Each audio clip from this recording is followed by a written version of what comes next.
Welcome to Go Fact Yourself, the Top 10 Lists podcast. Great to be here. Today, wow, you have brought us some truly wild top research. It's quite a list. It really is. A top 10 journey into the, quote, top 10 billionaires who went absolutely bugnuts and took the world with them. That about sums it up, yeah. Bugnuts is maybe underselling it for some of them. Right. So our mission today basically is to unpack these 10 stories, pull out the most unbelievable bits. And try to understand how having that much money lets you just stretch reality. Exactly. Like, get ready for a trip through, like, deranged boardrooms and offshore accounts. It's going to make you question, well, pretty much everything about wealth and power. So looking at the research overall, what's fascinating right off the bat is just the sheer scope of it. Yeah. It's not just about buying more stuff.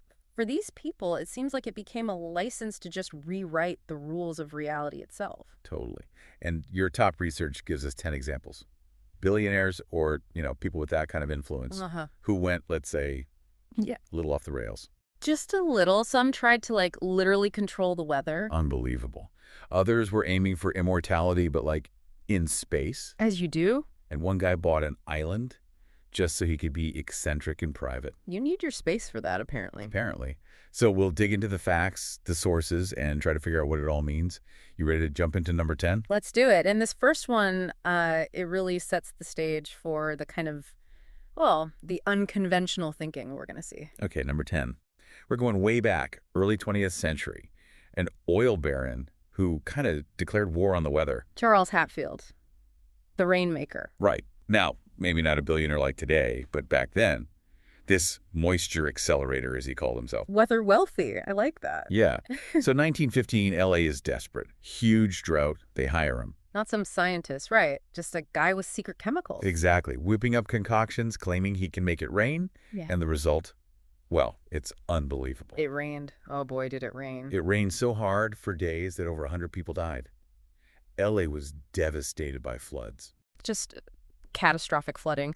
And the city... They refused to pay him his $10,000 fee, which is like, what, 300 grand today? So he delivered rain, maybe too much rain, and they stiffed him. Yep. He sued, said, hey, I did what you asked. Wow. And what's really wild is people still argue about it. Was it just a freak storm? Or did his rain bombs actually work? That's the key thing, isn't it? That lingering question. It shows how, in a crisis, people grab onto anything. Desperation, yeah. L.A. was desperate. Hatfield had this miracle cure. It makes you wonder about evidence versus hope. And the debate continues, you said, based on archives and old articles. Yeah, San Diego Historical Society, books, L.A. Times, even old meeting minutes from the water department. It really shows how unpredictable nature is. We still can't say for sure if he caused it. Imagine Venmo-ing someone to fix your lawn and they cause a monsoon. Unbelievable. Exactly. Okay, number 9. All right, number 9 in the top research, Russian billionaire Dmitry Itskov and his 2045 initiative. Right. This wasn't about, the next billion. This was bigger. Immortality. Ruling humanity from space. Using AI avatars. Yeah, he literally wrote a manifesto about it, pitched it at the UN. At the UN? Seriously? Seriously. The plan was basically uploading wealthy people's souls. Uploading souls? Yeah. Into what? Robot bodies. Then, colonize Mars, eliminate biological death.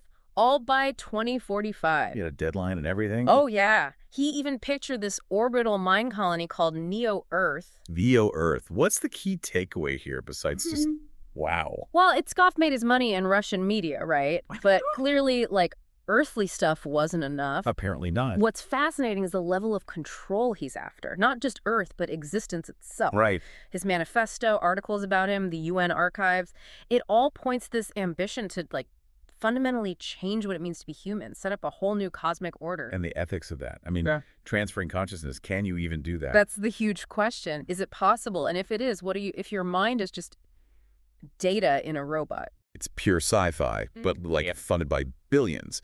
This desire to not just live forever, but become a digital god in space, it feels so detached. Totally detached. And it makes you wonder, right? Does having that much money insulate you so much that you see being human, our biological limits, as just problems to be solved with tech? Like an inconvenience. Yeah. The whole digital god thing, it speaks to maybe some serious hubris when you have seemingly limitless cash. Okay, number 8 on our top 10 journey.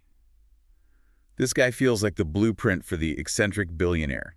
Aristotle Onassis. Oh, Onassis, yeah. He didn't just own stuff, he owned, like, entire reality. He bought the Greek island Scorpios. And kicked everyone off. Seriously. Just evicted them. Yep, declared it his personal peace zone. Only his elite friends could stir up drama there. That's incredible. And the details are even wilder, right? Banning pregnant women. Banning pregnant women, mirrored sex rooms, Yeah. made Winston Churchill dress like a Greek fisherman just because he felt like it. Just for the aesthetic, what does creating your own island kingdom like that tell us?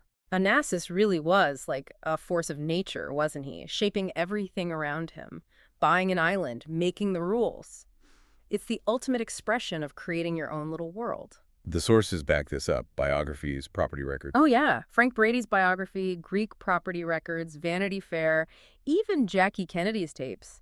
They all paint this picture of a world where normal rules just didn't exist for him. Banning pregnant women is just so specifically weird. Like he wanted absolute control over every single thing. Exactly. It shows how huge wealth can lead to creating this personal fiefdom totally separate from, regular society. And the parties.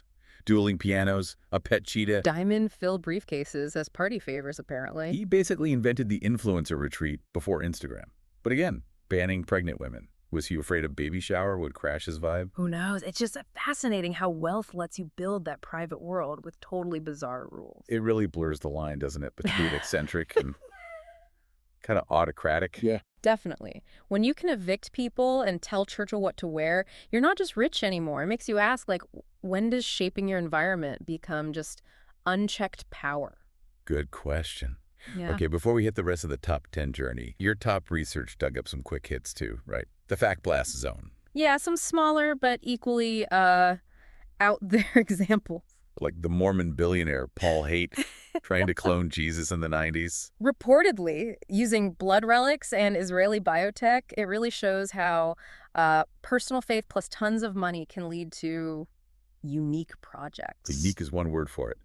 Then Richard Branson trying to fly around the world in a balloon. With a mini bar. Yeah. Classic Branson, right? Turning this huge personal challenge into something, fun and incredibly expensive.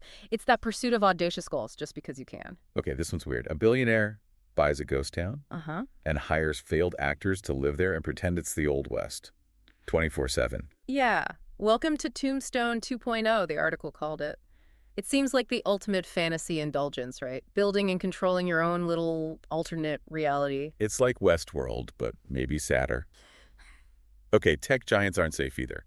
Zuckerberg's AI. Oh, yeah. The story about the Facebook AI creating its own language and trying to hide it. That caused a stir, didn't it? It did. Sparked lots of talk about, emergent communication in AI and whether we even understand what we're building sometimes. Shows even the creators aren't always fully in control. Then Jeff Bezos funding that 10,000-year clock inside a mountain. Right, the Long Now Foundation project. That's about legacy, isn't it? Thinking on a geological scale beyond a single lifetime. And Elon Musk wanting to nuke Mars. To terraform it, yeah. The idea basically is using nukes to release trapped gases, warm the planet up, make it potentially habitable way down the line. Just casual planetary engineering. As one does. These quick facts really show the sheer variety of strange things extreme wealth enables. Okay, let's get back to the main list. Continuing our top 10 journey with number 7, Sheldon Adelson.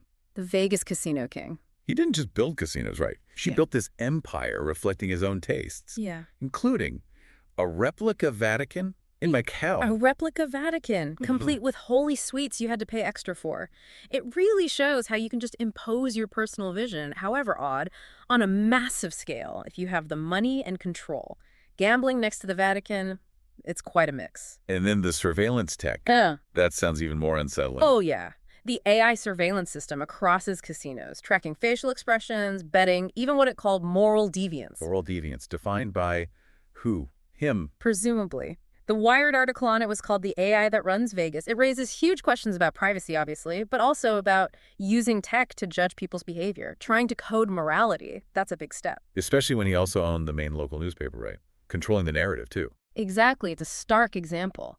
Wealth, creating physical spaces, exerting control, imposing values, and shaping the story around it. This guy put Vatican cosplay next to slot machines and bought a newspaper to tell everyone it was great.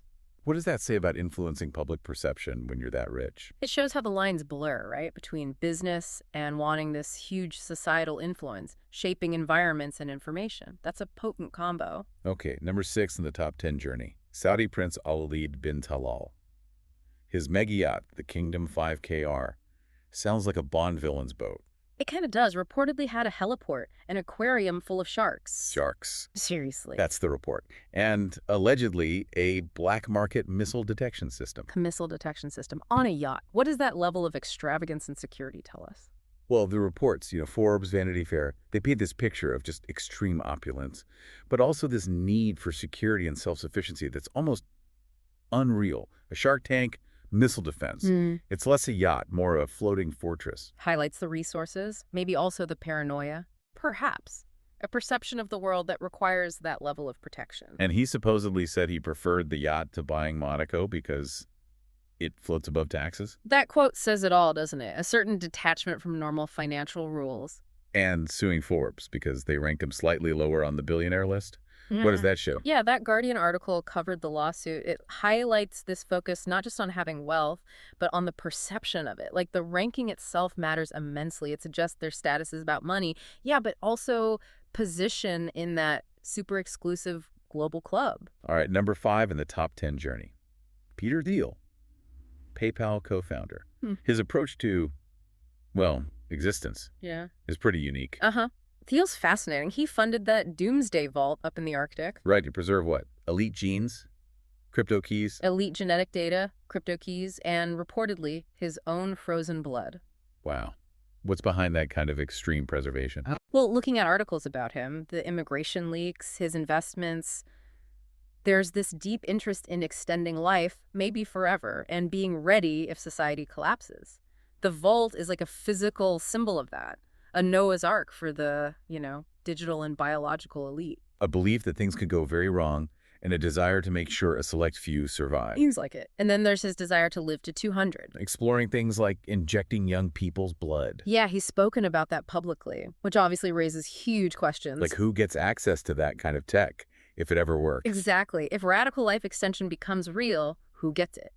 And the ethics of using potentially younger people's biology to help the wealthy live longer, it could make inequality way, way worse, couldn't it? On a really fundamental level. Okay, number 4 in the top 10 journey. Louis Vuitton heir Jean-Baptiste Grenu.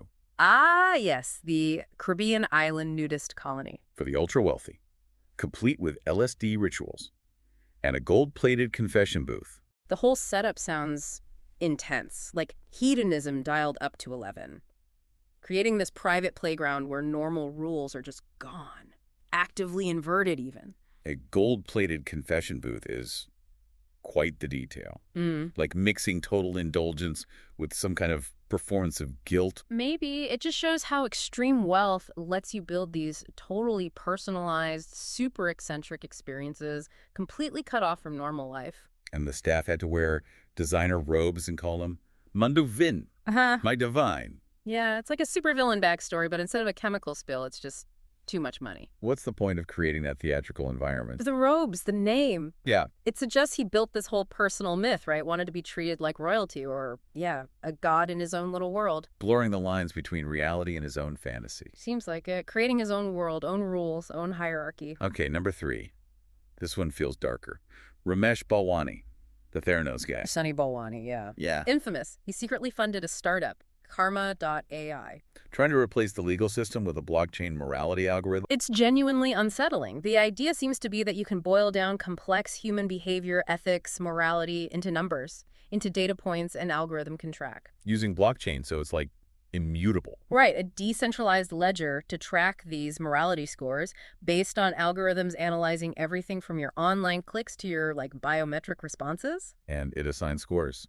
Suggested punishments based on biometrics and online behavior. That was the concept, the idea of a for-profit AI judge. It's deeply troubling. Shows the potential danger when tech ambition isn't checked, What could that even look like in practice? Well, apparently they trialed it in some workplaces, penalizing people for things like inadequate excitement. It just shows how easily it could be misused, stifle people. Plus algorithmic bias, no human oversight, judging people with potentially huge consequences. Yikes. Okay, number 2 in the top 10 journey. Swiss financier Wilhelm Reich III. Ah, the orgone cannon guy. He's made a fortune building a metal fortress in the Alps To control the energy of Earth's aura. with a cosmic weapon called the orgone cannon. What was the belief system there? Well, Reich, based on archives, his own diaries, articles, he believed in this universal life force, orgone, and he built this cannon to harness it, direct it, claimed it could affect weather, fight negative etheric forces. So like pure pseudoscience funded by millions. Totally detached from mainstream science, Huh. building this whole orgone resonance lab, the cannon. It's a wild example of wealth fueling really out there beliefs. And he fired it at a NATO satellite. Believing it was polluting the frequencies of human thought. Okay, that's next level. What does that specific act suggest? That really takes it beyond just being eccentric, right? Firing anything at a satellite could have had real consequences.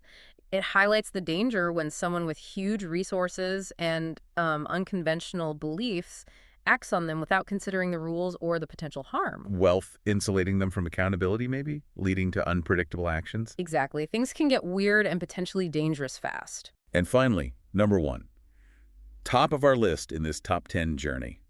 North Korean dictator Kim Jong-il. Right. Inherited power, but wielded it like a billionaire cult leader. Believed he was divine, claimed he controlled the weather with his mood. Kidnapped 2 South Korean filmmakers to make a monster movie glorifying him. That story is insane. What does this level of absolute power mixed with, well, the resources of a state show us about distorted reality? Kim Jong-il's reign, the CIA reports, books, archives, testimony.